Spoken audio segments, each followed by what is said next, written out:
Hello and welcome to mini project number 4. We are going to be creating a tip calculator. And this really just has to do with functions. Functions are so important. I was warning you in the last couple of videos, you need to know functions. And I would actually say, just practice functions until you get them. And so this is a really good way of practicing a function. So in this mini project, what I would like you to do is create a simple tip calculator. It should accept two parameters. Your first one should be the total amount of your bill. So let's say you're going to a restaurant and your bill comes to $25. It needs to accept $25 as one parameter. And the second parameter is your tip percentage. How much do you want to tip? Make that second parameter your tip parameter. Make that optional. Give it a default value.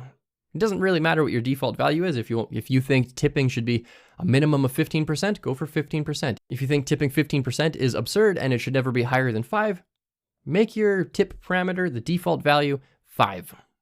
Lastly, I want you to return the total amount and save it to a variable, and then maybe console log that total amount to your page. As always, I am going to work through this right after this, but I would like you to give this a shot first.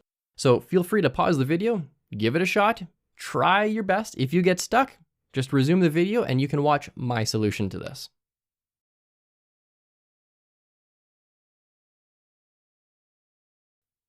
All right, this is my solution to the tip calculator. So let's go ahead and first we need to create a script. So script, you can also do this in an external file if you wanted to.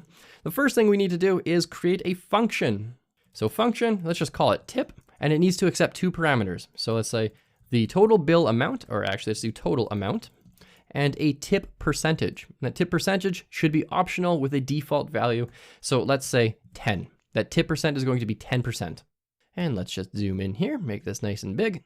And let's go ahead and work out some of this math. So the total amount of the tip is going to be var tip amount is equal to total amount times tip.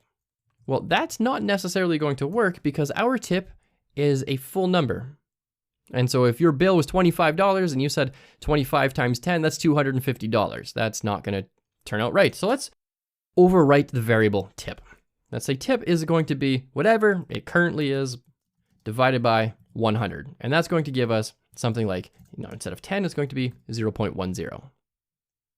And so our tip amount here is now going to be 0.10. So this is going to be as if it was 25 times 0.10, just like that. But we're doing it in the language of variables instead. So that's our total tip amount. And we could, if we wanted to, just return the tip amount. We could say return tip amount and we'd be done. What if we want to return the total amount? So we don't really care if we're tipping 10% or 15% or anything like that. We just want to make sure that our final bill, or the function rather, is giving the final bill amount. So if we have a $25 bill and we want to tip 10%, well, we need to add 10% on top of 25. So now we have our tip amount and we could do total amount. We could even just overwrite this one because we're not going to use it again. Total amount is equal to the total amount plus your tip. And then in here, let's do total amount. That's what we're going to return. And let's see if I have any typos or if I've done this wrong. So let's create a variable in here. So let's say var tip amount. No, let's do var total bill. We're not doing tip amount, we're doing total bill is equal to tip. What is my bill? It's $25. And how much do I want to tip? Let's say 10%. And then console.log total bill.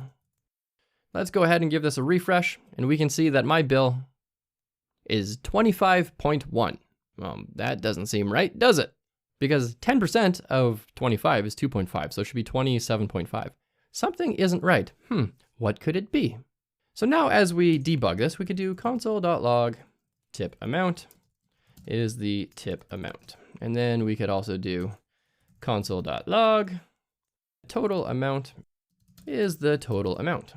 And we can see what's happening here. And then we can also console log this one, console.log tip as a percent is, and then whatever tip is going to be. So let's refresh our page.